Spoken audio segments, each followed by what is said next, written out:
दोस्तों नवनीत जेएमएच की खबरों को लाइक करें। इसके बाद पहली बार आए चैनल पर सब्सक्राइब करें, साथ ही बेल के आइकन को दबाकर ऑल कर लें ताकि हमारी खबरें पहुंचे सबसे पहले। स्वागत करता हूं एक बार फिर से आपका आपके अपने चैनल में। इसका नाम है नवनीत जेएमएच और शुरुआत करते हैं आंगनबाड़ी कर्मियों से जुड़ी हुई बड़ी खबरें। फिलहाल बताते हैं हेडलाइन कौन कौन सी खबरें आपको इस न्यूज़ में देखने को मिलेगी। आंगनबाड़ी कर्मियों का रिटायरमेंट और करने की प्रक्रिया तेज़ी से बढ़ने लगी है। उत्तर प्रदेश का एक जिला और सम्मिलित हो गया है। अगली खबर आपको बताएंगे आंगनबाड़ी सेविका समेत 3 की मौत हो गई है और काफ़ी दुखदाई है। कहाँ पर यह मौत हुई है अगली खबर आपको बताएंगे। आंगनबाड़ी नहीं खोले जाएंगे, ये भी मामला निकल कर आ रहा है। कहाँ के आंगनबाड़ी केंद्र नहीं खोले जाने को लेकर खबर आ रही है। आपको बताएंगे आंगनबाड़ी सेविकाओं की भूख हड़ताल खत्म हो गई है, क्यों खत्म हुई ये भी बताएंगे। कहाँ किस जिले की खबर है, किस राज्य की खबर ये भी बताएंगे। आपको अगली खबर बताएंगे मानदेय बढ़ाए जाने को लेकर और इसी के साथ ही आंगनबाड़ी का जो समय है उसको परिवर्तन को लेकर मांग की गई है। किस राज्य से खबर ये बताएंगे आपको। साथ ही बताएंगे अगली खबर जो है बहुत ही महत्वपूर्ण है, उज्जैन से खबर निकल कर आ रही है, वो भी बताएंगे आपको। एरियर मान भत्ता से जुड़ी हुई खबर बताएंगे आपको। और कुपोषण का एक आंकड़ा जारी किया है सरकार ने, उस आंकड़े में बहुत ही अहम जानकारी दी है, उस आंकड़े को भी आपके सामने प्रस्तुत किया जाएगा। और अगली खबर आपको बताएंगे पोलियो को लेकर बड़ी खबर आ रही है। पोलियो दिवस नहीं मनेगा, आखिरकार क्यों नहीं मनेगा ये भी बताएंगे।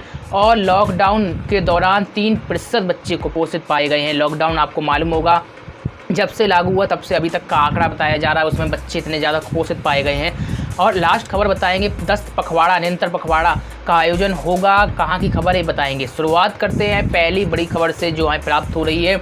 173 आंगनबाड़ी कर्मियों का रिटायरमेंट कर दिया गया और प्रक्रिया वही है। उत्तर प्रदेश के बिजनौर से हमें खबर प्राप्त हो रही है। बिजनौर जनपद 173 आंगनबाड़ी कर्मियों को रिटायरमेंट कर दिया है और यहाँ के जिला कार्यक्रम अधिकारी हैं जो इन्होंने ये जानकारी दी है।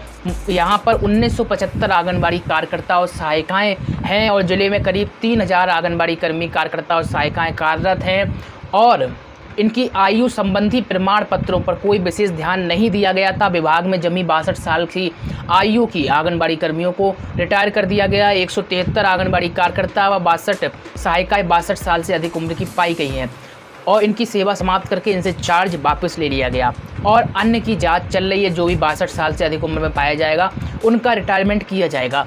अब अहम बात क्या है जो इस खबर में निकल कर आ रही है वो आप लोग समझिएगा। अहम बात यह है कि जो 62 वर्ष में आयु पूरी कर चुकी उनका डाटा मिलता है, प्रमाण पत्र मिलता है तो उनको रिटायर कर दिया जाता है। और आपको मालूम है बहुत सारे आंगनबाड़ी वर्कर्स कार्यकर्ता हो या फिर सहायिका हैं वो उनका डाटा जो है नहीं प्राप्त हो रहा है। वैसे डाटा जो है हाई स्कूल के मेरिट के अनुसार प्राप्त होता है, कभी कभी 5वीं पास भी जो है सहायिका पद पर आ जाती है। तो ऐसे में डाटा क्लियर नहीं प्राप्त हो रहा है, उनकी जो है जांच कराई जाएगी, स्वास्थ्य विभाग से जांच कराई जाएगी कि बाकी वो स्वस्थ हैं या फिर नहीं और इनकी उम्र कितनी है, क्योंकि जांच से पता चल जाता है कि एज लगभग कितनी होगी। तो ये प्रक्रिया जो है अपनाई जाएगी। जिला कार्यक्रम अधिकारी यहाँ के हैं जो दीप्ति भार्गव, इन्होंने भी स्पष्ट तौर पर ये बयान दिया है और इनका कहना है कि जांच कराई जाएगी और जिनका प्रमाण पत्र पता चलता है उनकी 62 वर्ष की आयु पूरी होती है तो उनको स्वतः ही रिटायरमेंट कर दिया जाएगा। तो ये खबर है इसी बात को लेकर आंगनबाड़ी कर्मी विरोध कर रहे हैं। रिटायरमेंट की प्रक्रिया बंद होने का नाम नहीं ले रही है, तेज़ी से आंगनबाड़ी कर्मियों को रिटायरमेंट किया जा रहा है। आंगनबाड़ियों के हितार्थ हम लगातार खबरें उठाते रहते हैं पर आप लोगों का सपोर्ट मुझे उतना नहीं मिल रहा जितना मैं सोच रहा था। आप लोग ज़्यादा से ज़्यादा इस खबर को शेयर करें, पहली बार चैनल पर आए सब्सक्राइब करके बेल को दबा लीजिए। आप लोग ही खुद सपोर्ट नहीं करेंगे, ज़्यादा से ज़्यादा शेयर नहीं करेंगे, लाइक नहीं करेंगे, सब्सक्राइब नहीं करेंगे चैनल को तो निश्चित तौर पर हमारा खबर प्रेजेंट करने का कोई मतलब नहीं रहेगा। इसीलिए आप लोगों को ज़्यादा से ज़्यादा शेयर करना है, साथ ही लाइक करना है और सब्सक्राइब करना है पहली बार चैनल पर आए हैं। चलिए अगली खबर आपको बताते हैं। बहुत ही दुखद खबर है, आप आंगनबाड़ी कर्मी की मौत हुई है। रिप लिख सकते हैं कमेंट बॉक्स में, रेस्ट इन पीस रिप का फुल फॉर्म होता है जो लोग नहीं जानते हैं। आपको बता दें बिहार के मधुबनी से खबर आ रही है। दरअसल सुमो ने ट्रक में पीछे से टक्कर मारी, आंगनबाड़ी सेविका सहित 3 लोगों की मौत हो गई है और एक घायल बताया जा रहा है। आपको बता दें मधुबन जिले के झंझारपुर में सुबह एक सड़क हादसे में 3 लोगों की मौत हुई, महिला गंभीर रूप से घायल हुई। और झंझारपुर के अररिया ग्राम संग्राम थाना क्षेत्र के पिपरोलिया गांव के पास NH 57 यानी 57 पर यह घटना घटी। टाटा सुमो कार में सवार होकर आंगनबाड़ी सेविकाएं एवं उनके परिजन पटना जा रहे थे। ड्राइवर बहुत तेज़ी से गाड़ी चला रहा था। सुबह तकरीबन 4:15 पर ड्राइवर ने कार पर नियंत्रण खो दिया और आगे चल रहे एक ट्रक में पीछे से टक्कर मार दी। अब समझ लीजिए आफत खुद ही मोल ले ली। और ट्रक के पीछे टक्कर मारोगे, ट्रक को तो कुछ नहीं होगा पर गाड़ी जो है, छोटी गाड़ियाँ उनकी धज्जियाँ उड़ जाती हैं और ऐसा ही हुआ। आपको बता दें टक्कर इतनी तेज़ थी कि कार के परखच्चे उड़ गए। कार में सवार एक आंगनबाड़ी सेविका और अन्य 2 लोगों की मौत हो गई। एक आंगनबाड़ी सेविका गंभीर रूप से घायल है और उसे इलाज के लिए अस्पताल भेजा गया। हालांकि जो ड्राइवर है वह सुरक्षित बच गया। हादसे की सूचना मिली तो यहाँ के जो प्रभारी हैं वो मौके पर पहुंचे। आपको बता दें, मृतकों में फुलपरास थाना के बथनाहा गांव निवासी ब्रह्मदेव महतो की 45 वर्षीय पत्नी सह आंगनबाड़ी केंद्र संख्या 30 की सेविका प्रेमला देवी एवं महादेव मठ थाना के गड़िया गांव निवासी राम बहादुर साय की 26 वर्षीय पुत्र गुंजेश्वर साय और महावीर साय की 4 वर्षीय बेटी राधिका कुमारी सम्मिलित है। मृतका राधिका की मां और लौकरी प्रखंड के आंगनबाड़ी केंद्र संख्या 48 की सेविका काजल गुप्ता गंभीर रूप से घायल बताई जा रही है। तो ये मामला निकल कर आया। निश्चित तौर पर अनियंत्रित गाड़ी चलाना बहुत ही ज़्यादा दुखद होता है और ऐसे परिणाम निकल कर आते हैं, क्योंकि जब आप स्पीड में गाड़ी चलाते हैं तो कहीं ना कहीं जो आपका काबू है वो आपके हाथ से नहीं रहता है और आप चाह कर भी गाड़ी को रोक नहीं पाते हैं। और बड़ी गाड़ी जो भी सामने आती है, बड़ी हो या छोटी कोई भी गाड़ी सामने होती है, उसमें आपकी टक्कर लग जाती है। फिर ऐसे हादसे देखने को मिलते हैं। इसीलिए कहा जाता है कि एक न्यूनतम जो है गति है उसमें चलाएं गाड़ी, लेकिन लोग मानते नहीं हैं। फिर ऐसे परिणाम देखने को मिलते हैं। खुद तो मरते ही मरते, दूसरे जितने लोग गाड़ी में बैठे होते हैं उनको भी परेशानी होती है। अगली खबर आपको बताते हैं, कोरोना कहर की वजह से आंगनबाड़ी न खोले जाने को लेकर, आंगनबाड़ी केंद्र न खोले जाने को लेकर कर्मी मांग कर रहे हैं। और मैनपुर से एक खबर हमें प्राप्त हो रही है। वैश्विक महामारी कोरोना प्रभाव के चलते और देखते हुए ग्राम पंचायत साहिबन कछार में सरपंच कैलाश नेताम एवं पंचायत प्रतिनिधियों ने आंगनबाड़ी केंद्र नहीं खोले जाने को लेकर शासन से निवेदन किया है। और ये निवेदन पहला निवेदन नहीं है, लगातार आंगनबाड़ी कर्मी निवेदन कर रहे हैं। लेकिन छत्तीसगढ़ जो शासन है वो अपनी चला रहा है। उसका कहना है कि भाई कुपोषण हमारे लिए बड़ी समस्या है, कोरोना बाद में है। आपको बता दें, ज्ञात हो ग्राम पंचायत उड़ीसा सीमा में लगी होने के कारण कोरोना फैलने का डर छोटे बच्चों में ज़्यादा सता रहा है। पालक भी आंगनबाड़ी में अपने बच्चों को भेजने से कतरा रहे हैं। आपको बता दें, अभी सर्वे की हमने जानकारी दी थी कि सर्वे कराने की बात भी आंगनबाड़ी कर रही थी घर घर जाकर कि कौन अपने बच्चों को भेजना चाहता है कौन नहीं। तो बहुत सारे ऐसे लोग निकले हैं, माता पिता निकले, उन्होंने स्पष्ट तौर पर मना कर दिया कि भाई अभी आंगनबाड़ी केंद्रों बच्चों को नहीं भेजेंगे, इतना खिला पिला वो अपने घर में ही लेंगे। लेकिन सरकार उतारू कि भाई आंगनबाड़ी केंद्र भेजो। खैर, ये तो समय ही बताएगा कि सरकार अपने इस फैसले को वापस लेती है या फिर नहीं।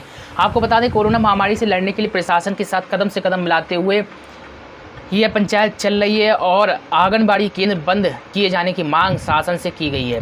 खैर, अगली खबर पर गौर किया जाए तो सहरसा बिहार से खबर देखने को मिल रही है और यहाँ पर आंगनबाड़ी कर्मियों ने हड़ताल ख़त्म कर दी है। भूख हड़ताल दरअसल थी आंगनबाड़ी कर्मियों की, वो ख़त्म हो चुकी है। लेकिन एक अहम जानकारी जो है, कार्य बहिष्कार जारी रखने की बात कही। अब आप ये ना समझिएगा बिहार में पूरी जगह हड़ताल ख़त्म हो गई है। मैं यहाँ पर पार्टिकुलर ज़िले का नाम भी आपको बता देता हूँ, मेंशन करता हूँ, ताकि आपको पता चल सके किस ज़िले की खबर है और कहाँ की हड़ताल वाकई में ख़त्म हुई है। आपको बता दें, बिहार के सहरसा में जो खबर प्राप्त हो रही है, विभिन्न मांगों को लेकर आंगनबाड़ी सेविका सहायिका संघ के पिछले 2 दिनों से जारी धरना व भूख हड़ताल देर रात अधिकारियों के आश्वासन के बाद समाप्त हो गई, जबकि कार्य बहिष्कार जारी रखने का संघ ने डिसीजन यानी कि निर्णय लिया है।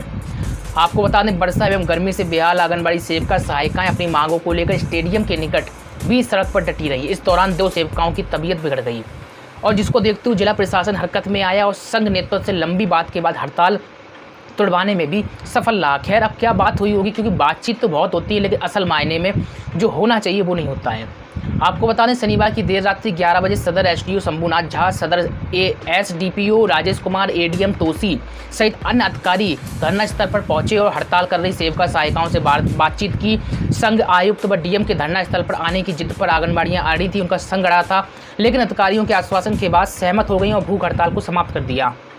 निश्चित तौर पर भूख हड़ताल के बाद आंगनबाड़ी कर्मियों की सेहत बिगड़ी थी। उस सेहत बिगड़ने की वजह से अधिकारी भी हरकत में आए।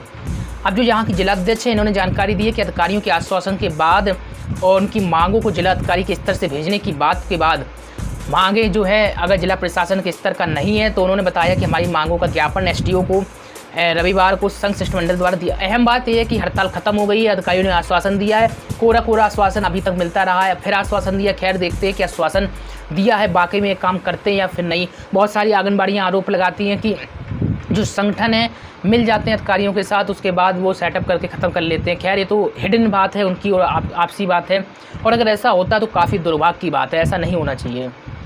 अगली जो खबर हमें प्राप्त हो रही है, मानदेय बढ़ाए जाने को लेकर आंगनबाड़ियों से जुड़ी हुई, साथ ही समय जो है 9 से 12 किए जाने की मांग आंगनबाड़ी कर्मी कर रहे हैं।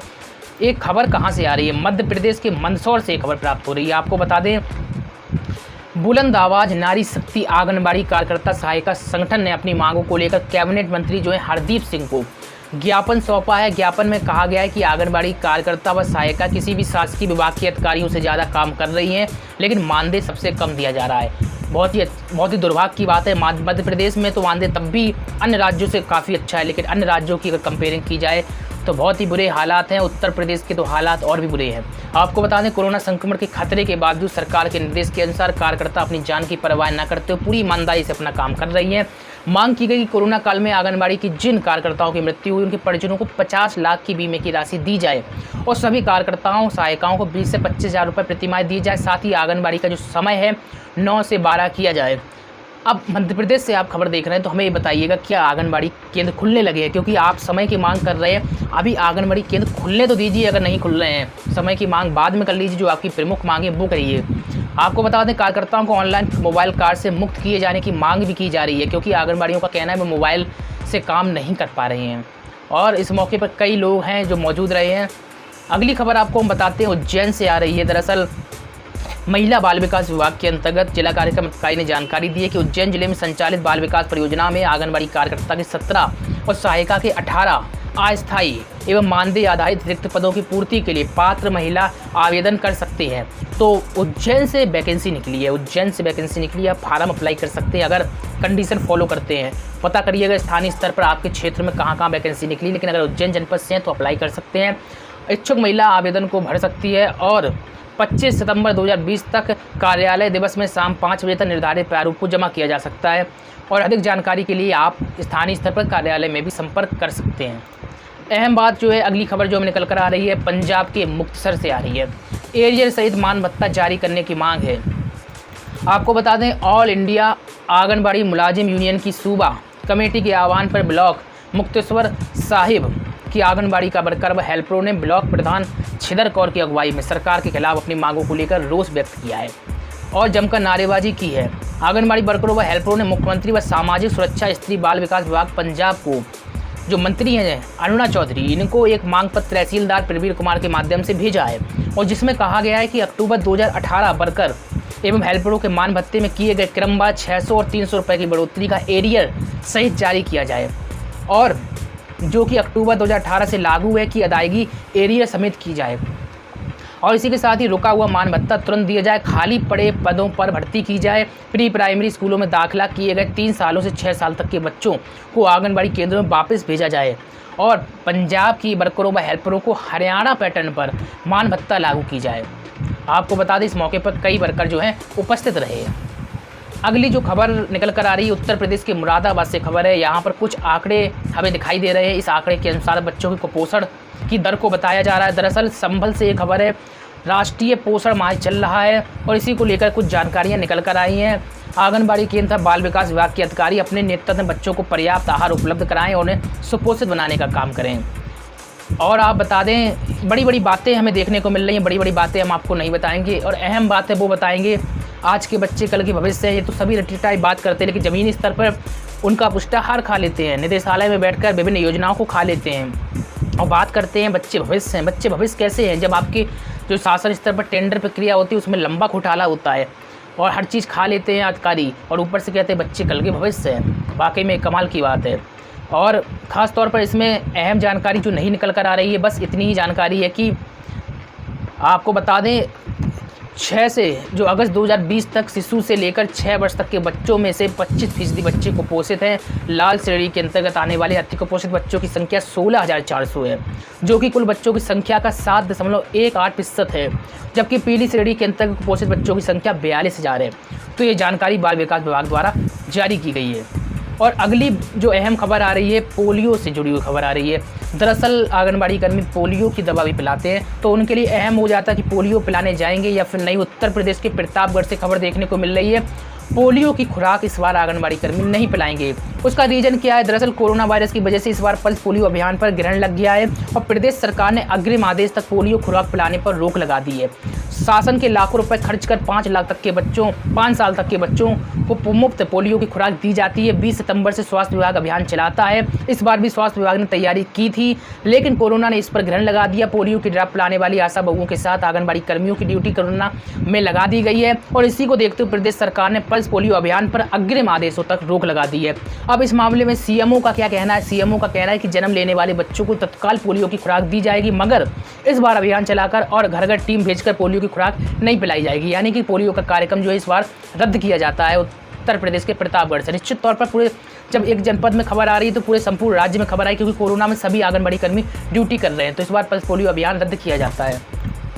और लॉकडाउन में जो जन्मे बच्चों में 3% बच्चे कुपोषित पाए गए हैं। उत्तर प्रदेश के मेरठ से खबर प्राप्त हो रही है।